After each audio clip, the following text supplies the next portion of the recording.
that means if a man is looking for a mantle, what he does is to begin to live the kind of life that the man that wore it is living. Begin to test after the same ministry and left. A prophet came and prophesied to me.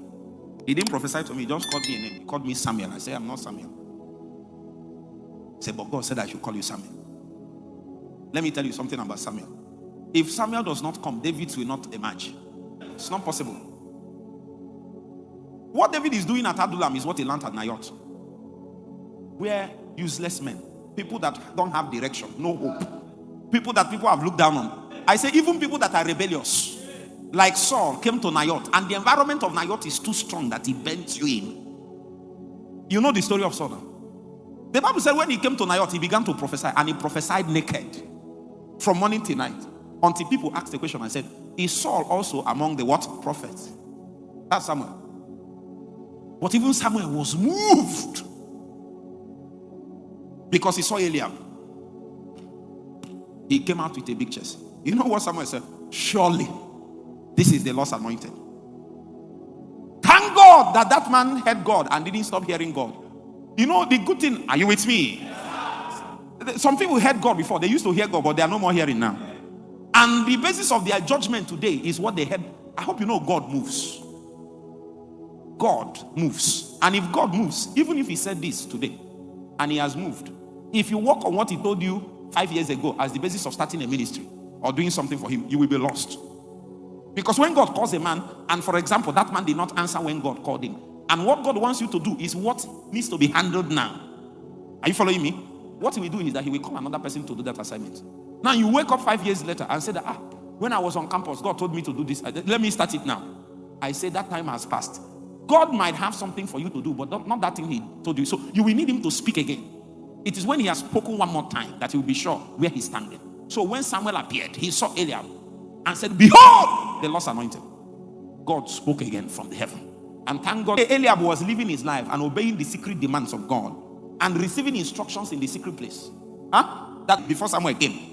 That means in the daily life of Eliab, unbeknownst to him, he is being tested. And as he was, are you following now? When he was tested, he was found on what? So God rejected him.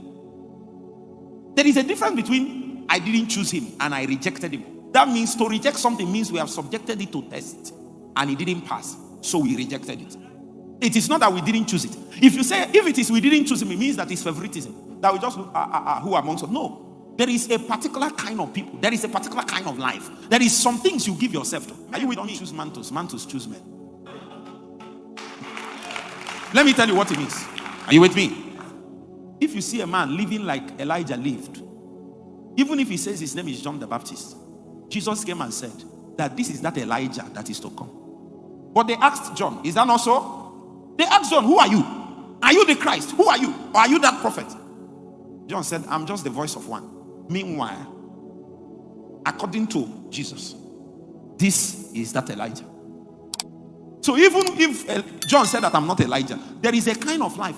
When the spirit of Elijah fell on John, he began to eat the same thing that Elijah eats. He began to dress like him, began to speak like him, began to move like him. And they are thousands of years apart. Yet something fell on him. Are you following me now? Are you with me now? That means if a man is looking for a mantle, what he does is to begin to live the kind of life that the man that wore it is living. Begin to test after the same thing he's testing after. Begin to live his kind of life. Begin to pray his kind of prayers. Begin to pursue his kind of pursuit. There is no need to say the mantle of this person. You know, sometimes people go everywhere. they go. You can even go. I know there are mountains in Ghana. You say the mantle is in your secret place. That's where to find it. Because nobody is seeing David. No eye was seeing him. In fact, he was in the backsides of the desert. He was training the sheep. He was forgotten. Because the letter asked, are you with me? The letter asked Jesse, bring another of your children, and he brought Shammah. Bring another. He kept bringing them. And God kept saying, I've rejected it. I've rejected. I've rejected. That means you have been testing them, you didn't know. Yes, now. When God told you to fast 6 to 6, you shop the food. What you didn't know is that you were tested. That's when you are being tested. It's not on the stage. It's not in the open. There are people that when they now hold the mic, when they say, Lord, defend your name, God will not defend any name. Instead of God to abandon his precepts and patterns, it is better for his ark to be taken. Are you with me? The center of the civilization of God's kingdom is the glory, is the ark. But he was willing for the ark to be carried away. Just because a set of people violated his patterns and principles. It is that serious. The ark was taken by the Philistines. The ark was still potent, just that God refused to be potent in the hands of the people that has violated his ways, his pattern. And that was why when Moses was building, he said, be careful. Make sure you build according to what pattern? Because the things that we see in the natural are supposed to be representations of the things held up in the spirit. Are you following me?